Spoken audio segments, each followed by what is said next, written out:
নিৰ্বাচন আমি সকলে গম পাই আছে একবাৰ বিধানসভা নিৰ্বাচন হব আমাৰ মিলিত দলৰ ফালৰ পৰা অলৰেডি তেখেতে যদি কেবিনেট মন্ত্ৰী হিচাপে আৰু ইয়াত কোনো যে দাবীদাৰ নথকাৰ কাৰণে এইটো শৰণ বড়ো ডাঙৰীয়া অলৰেডি মাছপাট সমষ্টিত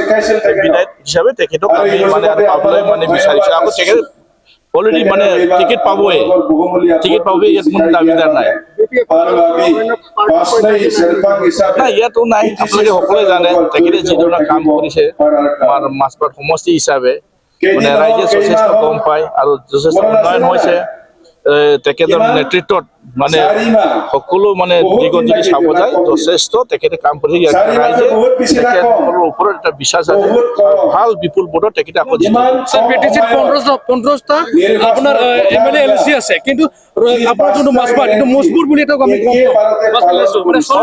তেখেতে যি ধৰণৰ কাম কৰিছে ৰাইজৰ লগত থাকি তেখেতে কাম কৰিছে এই কথাখিনি ৰাইজে গম পাইছে আৰু 15টা আমাৰ বিটিচি সমষ্টি বিটিচিত আমাৰ 15টা মানে বিধানসভা সমষ্টি আছে ইয়াৰ ভিতৰত শৰণ বড়ো ডাঙৰীয়া যথেষ্ট কাম কৰাৰ কাৰণে অলৰেডি আকৌ মানে তৃতীয়বাৰৰ কাৰণে নহয় জানো তৃতীয়বাৰৰ কাৰণে আকৌ তেখেতে স্যাৰ আপোনালোকে কি ক'ব বিচাৰিছে শ্যামসুন্দৰী যোনটো সমষ্টি এটা কিছুমান মানে বহুত মানে কিছুমান মানে ভুল বুজাবুজি আছে কেনেকৈ মিলজুলি থাকিব লাগে আগুৱাইবলৈ কেনেকৈ ক'ব যদি পাৰ্টিৰ ভিতৰত ব্যক্তিগত হিসাবে মই ক'ব নাযাওঁ বৰ্তমান ৰাজনীতি থাকিব ইয়াৰ মাজতো আমি যি ধৰণৰ ৰাইজৰ কাম কৰিছে ৰাইজেতো উন্নয়নটো চাব না ব্যক্তিগত কিবা এটা হৈছে এইটো চোৱা নাযায় ইয়াৰ কাৰণে বিপেপ যথেষ্ট মজবুত আৰু পাঁচনে চেৰপাং সমষ্টিত আমি আগত যিমান ভোট পাইছে শ্যামসুন্দৰী যিমান ভোট পাই জিতিছে ইয়াতকে ডাবল ভোট পাই আমি শৰণ বড়োক আমি জিতাব পাৰিম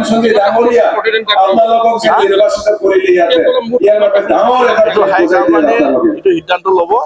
আৰু কম সময়ৰ ভিতৰত আপোনালোকে গম পাব 15টা সমষ্টি আছে 15টা সমষ্টি আমাৰ বিপেপ দল হিচাপে কোন প্ৰাৰ্থী টিকেট দিয়া হ'ব এইটো কম সময়ৰ ভিতৰত আপোনালোকে গম পাব